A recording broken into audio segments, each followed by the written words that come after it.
estuvimos viendo anteriormente en nuestra serie del libro de los Hechos, que aún continuamos en ella, estuvimos viendo cómo el apóstol Pablo se dirige a Jerusalén y manda a llamar a todos los ancianos, obispos, líderes, pastores de la iglesia en la ciudad de Éfeso para poder despedirse de ellos, ya que el apóstol Pablo sabe que no les va a volver a ver, no les volverá a ver jamás. Y vemos cómo aquí sucede una despedida muy triste, ya que todos aquellos líderes que estaban en la iglesia de Éfeso habían compartido mucho tiempo y habían aprendido de las palabras del apóstol Pablo. Un compañero, un hermano, un amigo que se estaba despidiendo porque tenía algo importante que hacer, que era predicar la palabra del Señor. Y sabía que eso le traería aflicciones, traería cadenas, persecuciones, tribulaciones, grandes pruebas. Sabía que le traían ese tipo de cosas, pero a pesar de eso, él no echó un pie atrás, sino que todo lo contrario, les animó, los exhortó. Les dijo que lo había corregido con lágrimas durante 3 años y les animó a que siguieran perseverando porque dentro de ellos mismos se levantarían algunos que se convertirían en lobos feroces que no perdonarían el rebaño, sino todo lo contrario, tratarían de dividirlo, tratarían de hacerle daño. Y esa es una realidad de la iglesia. Es una realidad que jamás Cristo Jesús nos ha escondido. Es algo que sabemos que la iglesia tiene que vivir, así como Cristo vivió en su propio ministerio la traición, el engaño de entregarlo a Él para ser crucificado en la cruz.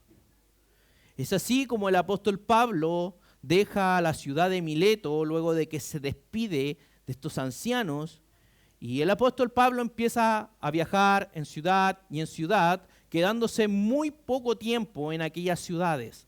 Todo con el fin de llegar a Jerusalén en el día de Pentecostés, para poder llegar allá cuando se celebrara esta fiesta. El apóstol Pablo avanzaba en su viaje constantemente para alcanzar a llegar a esta ciudad y así poder cumplir con el propósito, no de ser encarcelado, sino de predicar el evangelio de Cristo Jesús. Él sabía que era peligroso, él sabía lo que le esperaba, él sabía que no sería fácil. Las cosas no estaban siendo fáciles, no era fácil predicar, ya que el apóstol Pablo continuamente en todas las ciudades que hemos visto que ha avanzado en su viaje misionero, ha tenido una gran oposición por parte de los judíos y de otras personas, del paganismo, de otros dioses, de personas que cuidan sus propios intereses. Pero el apóstol Pablo continúa. Quiero que me acompañen al libro de los Hechos, capítulo 21, versículos 7 al 14. Libro de los Hechos, capítulo 21, versículo 7 al 14.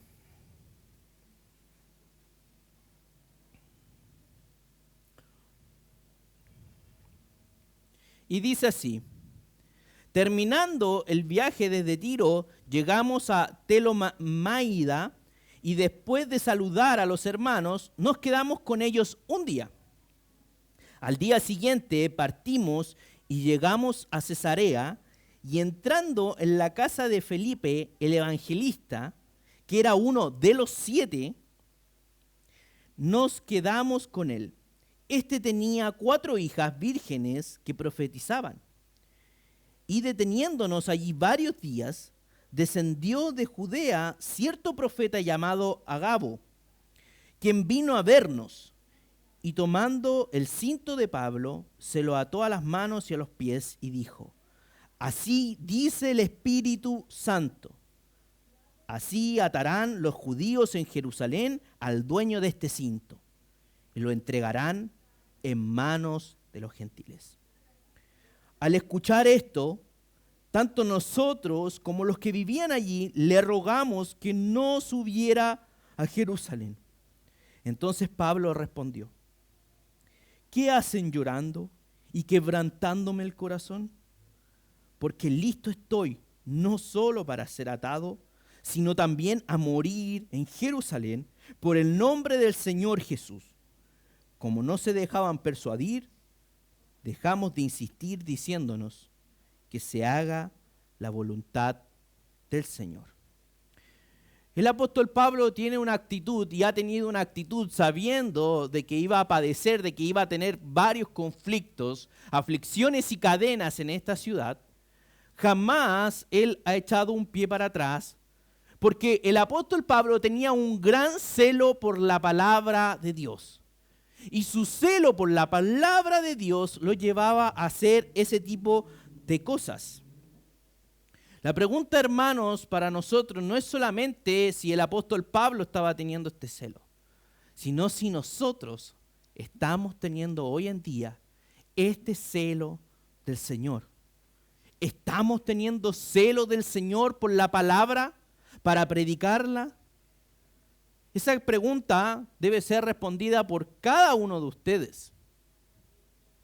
¿Qué cambios ha experimentado usted en su vida a causa de este celo por el Evangelio?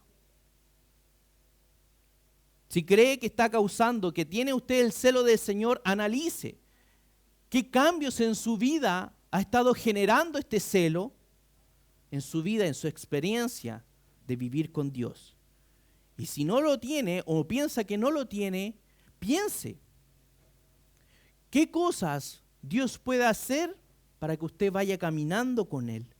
Y anótelo, se lo aconsejo, anote tanto si usted cree o no cree para que usted conozca más del Señor, conozca más cómo es Él, cómo trabaja en la vida de las personas, cómo trabaja Él en cada uno de ustedes.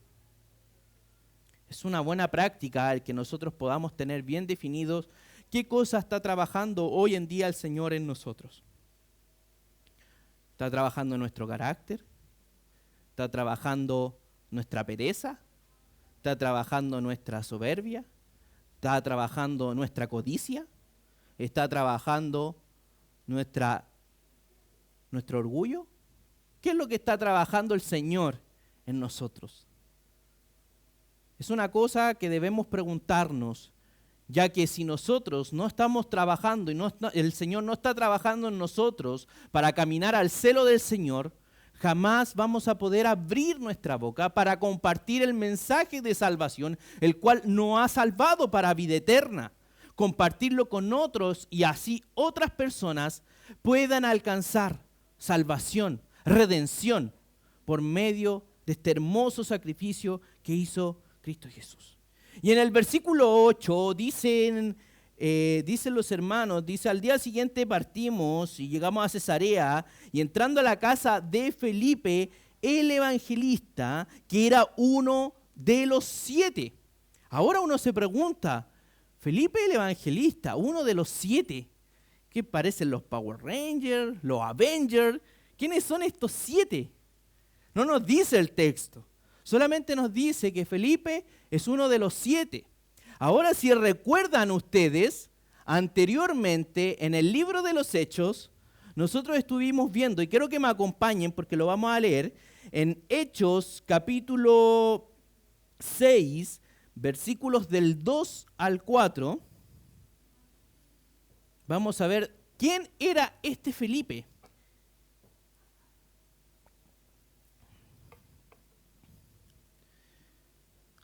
Capítulo 6, versículo 2 al 4, y dice: entonces los 12 discípulos convocaron a la congregación de los discípulos y dijeron: no es conveniente que nosotros descuidemos la palabra de Dios para servir mesas. Por tanto, hermanos, escojan de entre ustedes 7 hombres de buena reputación, llenos del Espíritu Santo y de sabiduría, a quienes podamos encargar esta tarea. Y nosotros nos encargaremos a la oración y al ministerio de la palabra.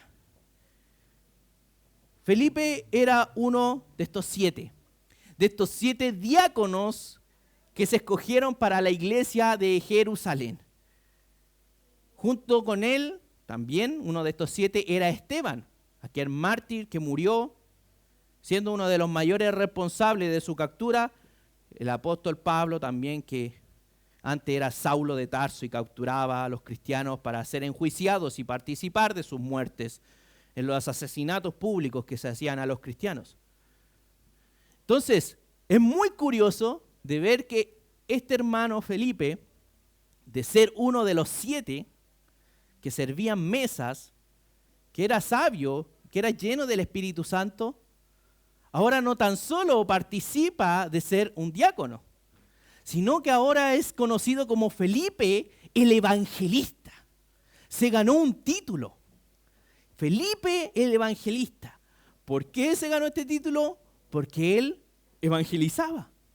Porque él predicaba la palabra. Ahora ya no tan solo servía mesas, sino que ahora participaba de la predicación en la palabra del Señor, porque había crecido, había seguido caminando con el Señor y avanzando con el Señor. Es curioso ver cómo en este caso los apóstoles llaman a servir las mesas y hacen a Felipe partícipe de estos 7, ya que ellos dicen que necesitan ellos dedicarse a la oración y a la predicación. ¿Y por qué ellos hablan acerca de la oración y la predicación? No porque sean cosas como cosas quehaceres que le correspondan solamente a los apóstoles o a los líderes o a los pastores o a los obispos, sino porque la oración es sumamente importante para que pueda llevarse a cabo la predicación de la palabra de Dios. Una persona que no está en oración difícilmente va a poder predicar de la palabra de Dios. Es por eso que los discípulos añaden no solamente la predicación como una de sus funciones, sino que la oración también. Es por eso, hermanos, que es necesario tener una vida de oración, ya que este hermano Felipe el Evangelista también debe haber tenido una vida de oración para poder evangelizar. ¿Qué necesitamos nosotros para hablar de la palabra de Dios? Muchas veces creemos que solamente necesitamos a una persona que se nos presenta al frente para poder hablarle. Pero muchas veces esas personas no están y no tenemos la oportunidad de predicarle el evangelio porque hemos abandonado la oración. Muchas veces nos frustramos, pensamos, Señor, ¿qué pasa? ¿Por qué ya no puedo ser quizá la persona de antes que le hablaba a otros, le compartía a otros del evangelio? Y es porque hemos abandonado una vida de oración. Y hay que entender que la palabra de Dios, la predicación va junto con estas cosas, no van de forma separada. Es necesario que nos tomemos en serio la oración. Así como se lo tomaban los apóstoles, así también como Felipe se la tomaba en serio para poder llegar a predicar y ser un correcto evangelista, para poder él desempeñar bien su función. Ahora dice también que Felipe tiene 4 hijas, estas hijas vírgenes que profetizaban. Pero aparte de que dice de que estas hijas profetizaban, en el verso 10 nos dice de que vino un hombre a la casa de Felipe, un profeta que se llamaba Agabo. Y la profecía de este profeta no era como la profecía que estaban haciendo las hijas de Felipe, sino que era una profecía específica para la vida de Pablo. Era una profecía que tenía instrucciones, que decía lo que iba a pasar, algo claro, algo que no venía de él, sino que venía del Espíritu Santo, que estaba citando textualmente lo que le estaba indicando y lo que el apóstol Pablo sufriría más adelante. Y le dice en el verso 11, le dice, te atarán y te entregarán a los gentiles. Aquí nos muestra algo muy interesante. ¿Por qué? Porque constantemente el apóstol Pablo siempre ha tenido oposición de los judíos en todas las ciudades. Pero una cosa diferente pasa acá. Que el apóstol Pablo sería capturado por los judíos, atados de manos, de pies, pero sería entregado al imperio romano, sería entregado a los gentiles. Ahora cuando nosotros vemos esto, vemos una profecía por parte del Espíritu Santo de que el apóstol Pablo sería entregado. Podemos recordar un poco a lo que pasó con Cristo Jesús, que tanto como lo capturarían, sería enjuiciado y sería llevado ante el imperio romano para que ellos decidieran el castigo que merecía. Los judíos estaban ocupando el mismo modo de operar con cual hicieron con Jesús. El apóstol Pablo se estaba transformando en una gran amenaza. Una amenaza porque era un hombre bien instruido, que conocía muy bien la ley, siendo que él había sido fariseo, como él dijo en algún momento, yo soy fariseos. Por lo tanto, si hablamos de fariseos, Saulo de Tarso estaba por lo menos en el top 10 de los mayores fariseos que se conocían. Discípulo de Gamaliel, uno de los rabinos más reconocidos, incluso hasta los días de hoy. Es impresionante ver cómo los judíos, al poder enfrentar estas cosas, deciden hacer las cosas de manera deshonestas. Pero esto no le interesa al apóstol Pablo. El apóstol Pablo sabe de que ellos están siendo ocupados para traer la aflicción, pero también con un propósito de Dios. También con un propósito de Dios en su vida. A lo mejor él no lo puede tener claro en ese momento, pero él tampoco necesita que Dios le esté contando todo lo que va a pasar con su vida, sino de que él pueda rendirse ante el Señor para poder llevar a cabo su voluntad. Pero muchas veces nosotros, cuando el Señor nos comunica o nos muestra o nos está guiando a través del Espíritu Santo a ser cambiados por nuestra vida, a avanzar en ciertas áreas, muchas veces encontramos resistencia ante esas cosas.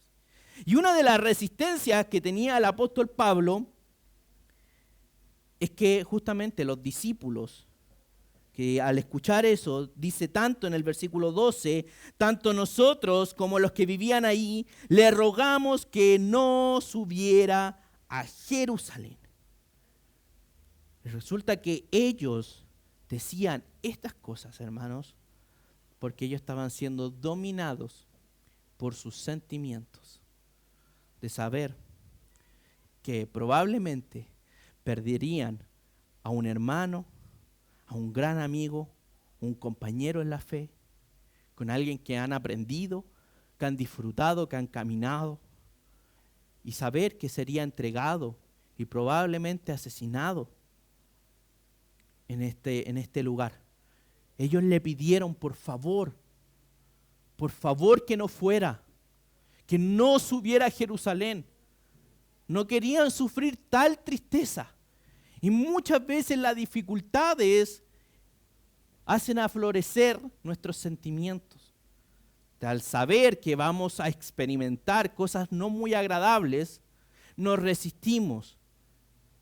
Somos influenciados por emociones para no llevar a cabo la voluntad del Señor. Ellos fueron dominados por sus sentimientos y el apóstol Pablo les comenta en el versículo 13, él les dice, entonces Pablo respondió, ¿qué hacen llorando y quebrantándome el corazón? ¿Qué hacen llorando y rompiéndome el corazón?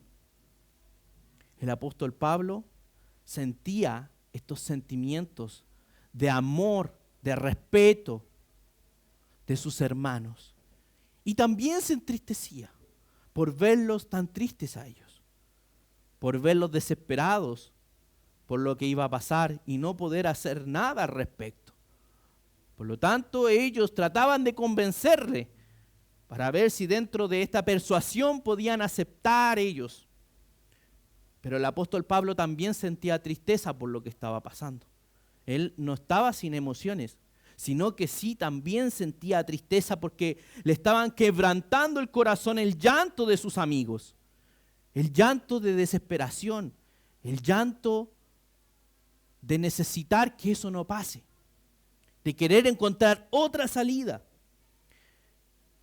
Pero una de las cosas que el apóstol Pablo pregunta es: ¿por qué están llorando? El apóstol Pablo, a pesar de que sus emociones le dictaban eso, sus emociones estaban bajo el señorío de Cristo Jesús.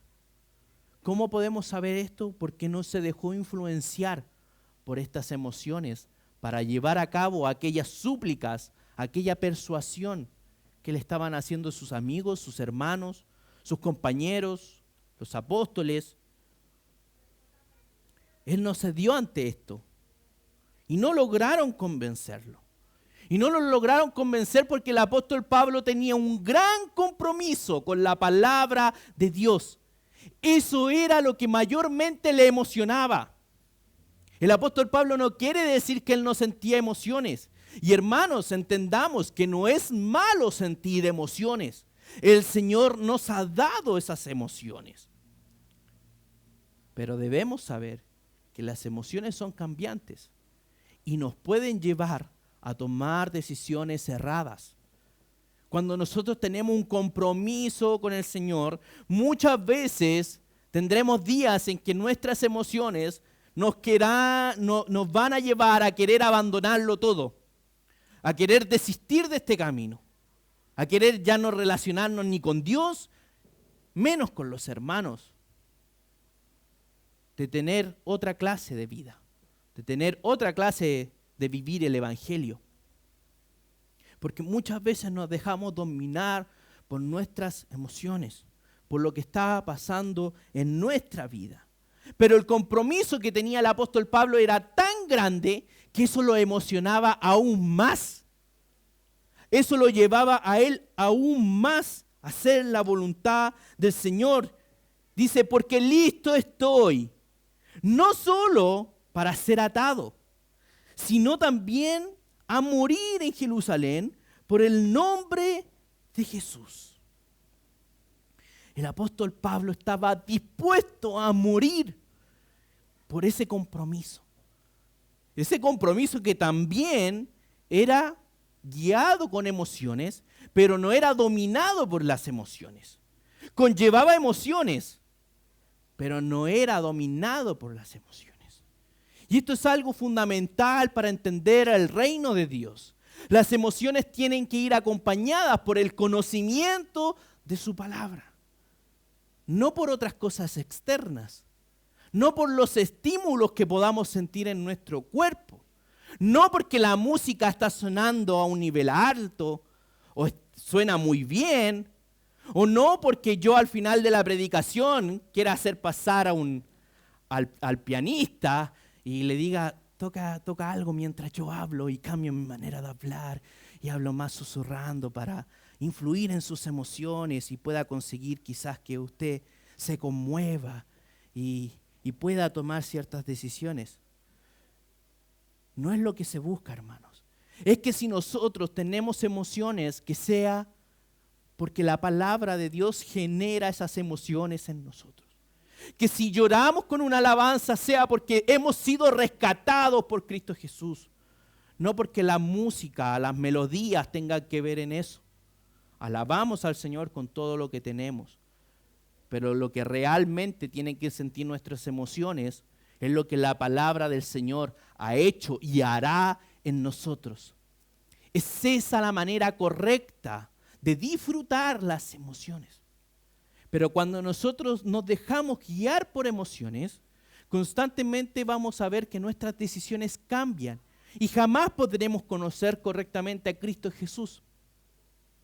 ¿Por qué?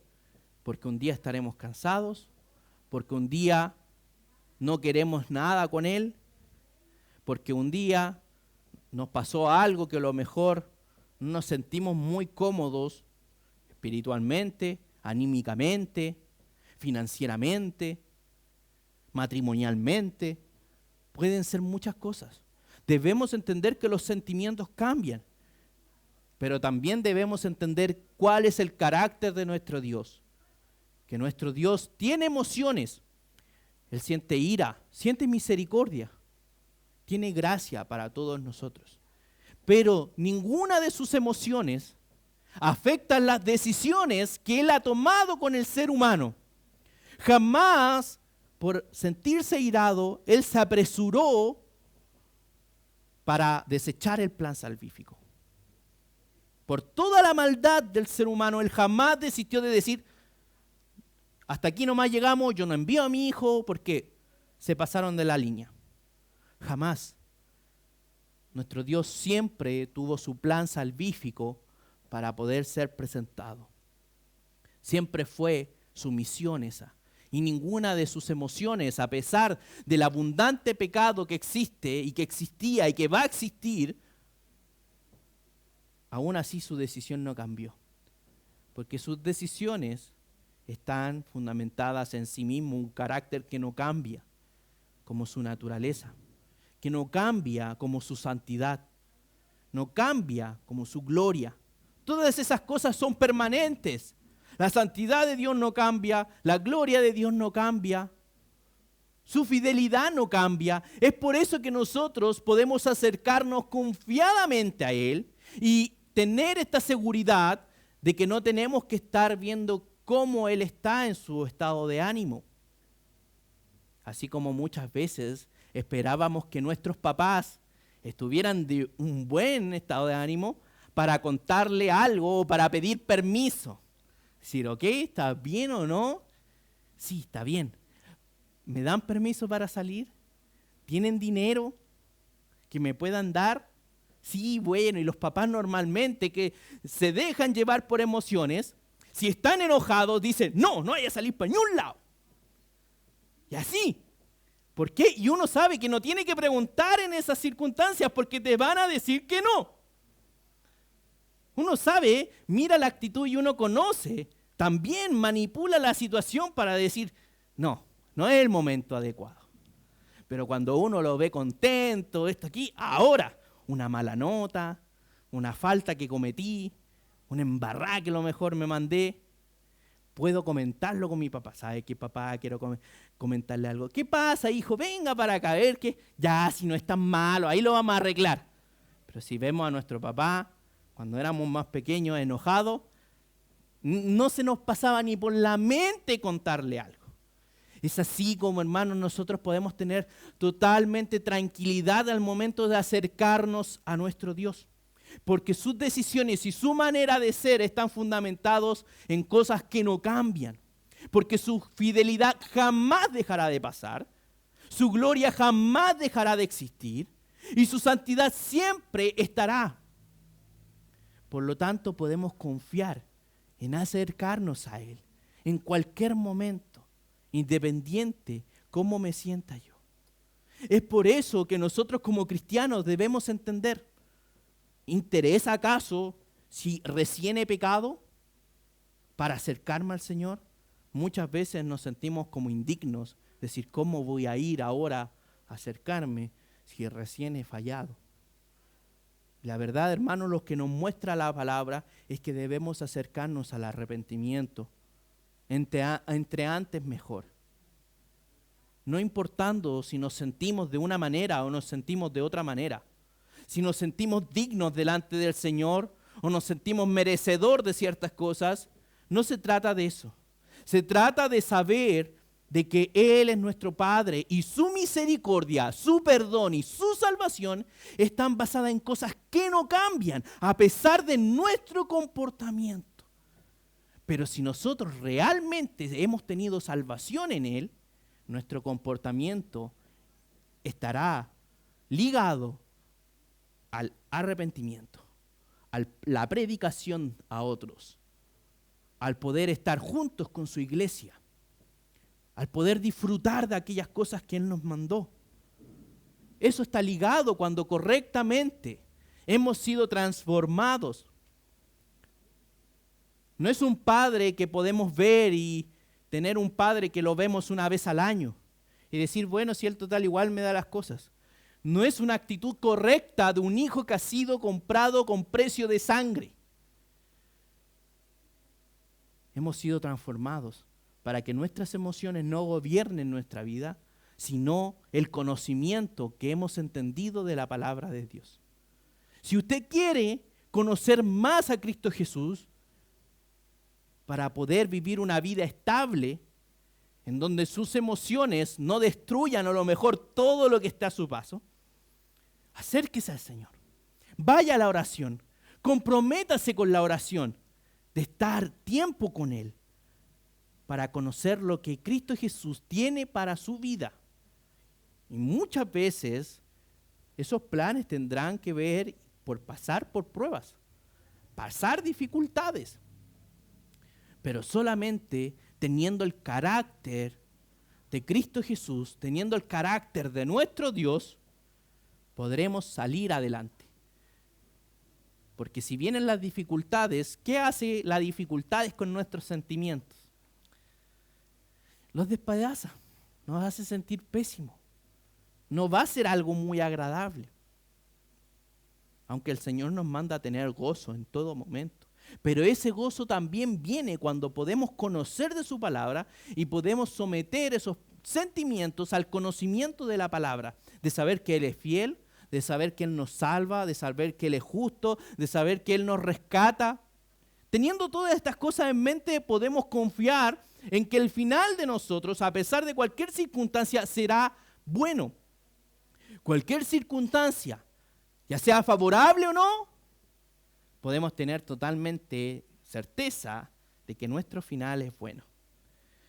Tiene que pensar de esto de la manera siguiente. Usted cuando ve una película por primera vez está sumamente intrigado por saber qué va a pasar.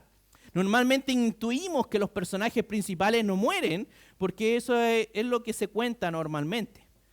En la historia del cristianismo, el personaje principal fue asesinado, pero también resucitó para vida eterna, porque no había sido un pecador.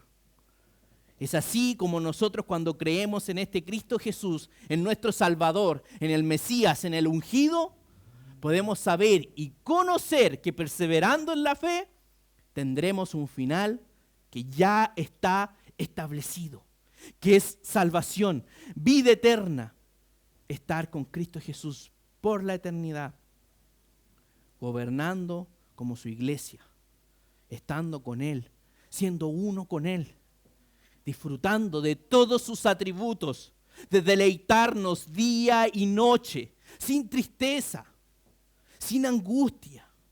Es esa la esperanza que todo hijo de Dios tiene. Pero en esta vida que tenemos dificultades, debemos tener un compromiso y estar dispuestos, como el apóstol Pablo, no solamente él, sino que cada uno de sus hijos, a morir por Cristo Jesús y su evangelio. Y los discípulos dicen, en el 14, dice, no pudiendo convencernos, no lo lograron convencer, dejamos de insistir. Y dice, que se haga la voluntad del Señor.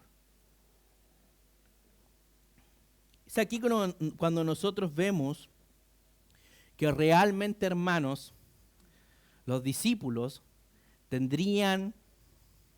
literalmente tendrían que haber hecho desde el principio. Se dieron una vuelta sumamente larga de sentirse afligidos, de rogarle a Pablo, por favor no lo hagas, sabiendo de que el profeta había dicho, el Espíritu Santo, que es Dios mismo, está diciendo una instrucción, y nosotros que nos decimos ser sus discípulos y apóstoles, nos estamos negando a la instrucción del Espíritu Santo. Y al final dice, bueno, como no pudimos persuadirlo, no lo pudimos convencer, que se haga la voluntad del Señor.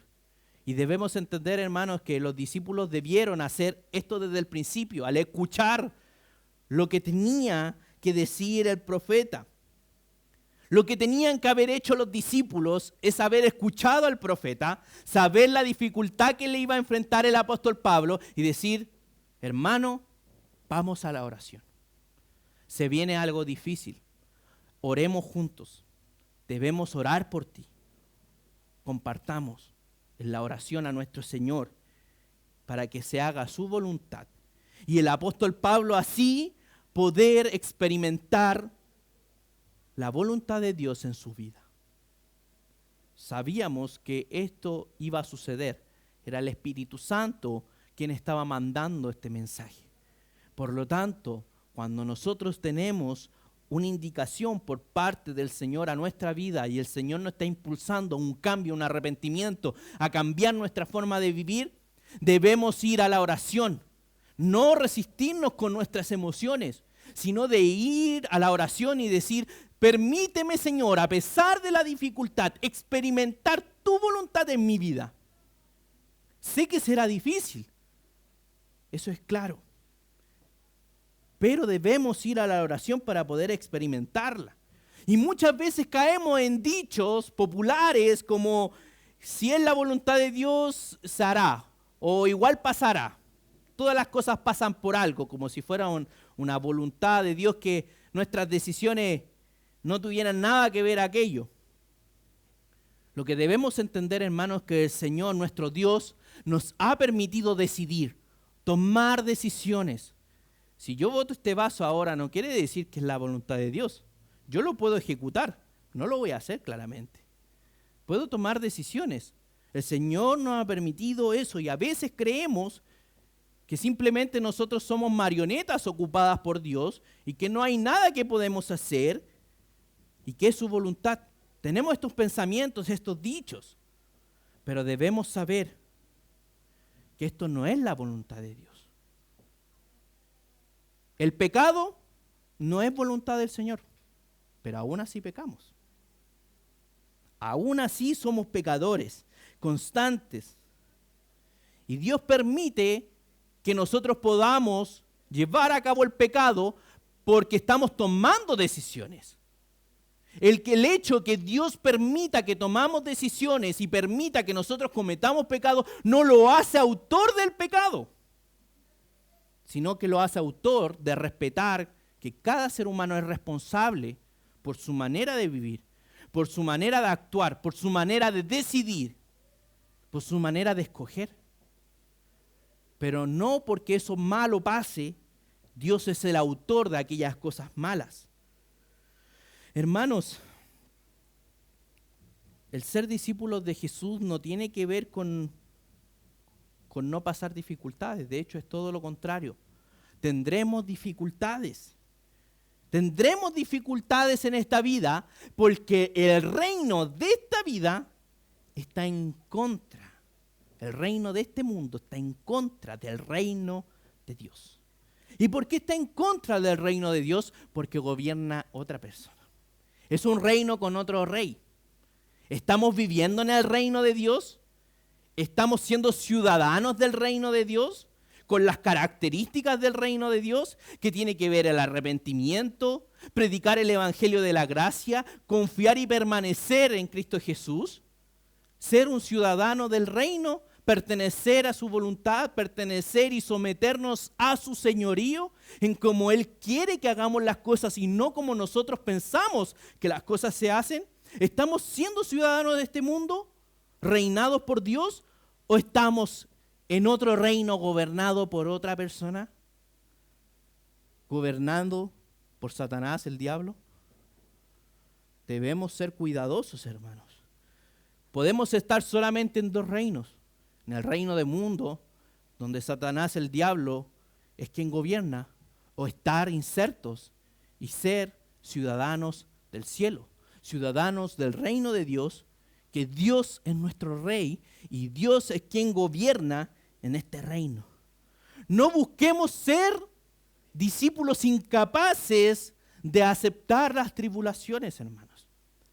Debemos saber, debemos ser capaces de poder asumir el costo del evangelio, asumir el costo de la predicación. porque hay una recompensa aún mayor que todo lo que no se nos puede ofrecer en este mundo, que es vida eterna, santidad eterna, el compartir con nuestro Dios y nuestro Creador y poder disfrutar para lo cual hemos sido creados por la eternidad. Es esta la esperanza que tiene todo cristiano, de poder mirarle a la cara y ser justificado por Cristo Jesús. Y adorándolo, sirviéndole por la eternidad. Debemos ser capaces de aceptar las tribulaciones, pero para poder resistir las tribulaciones, hermanos, debemos orar al Señor. Si no oramos al Señor, su voluntad jamás podrá ser hecha en nosotros. Y jamás podremos experimentar aquella hermosa voluntad que el Señor tiene preparada para nosotros.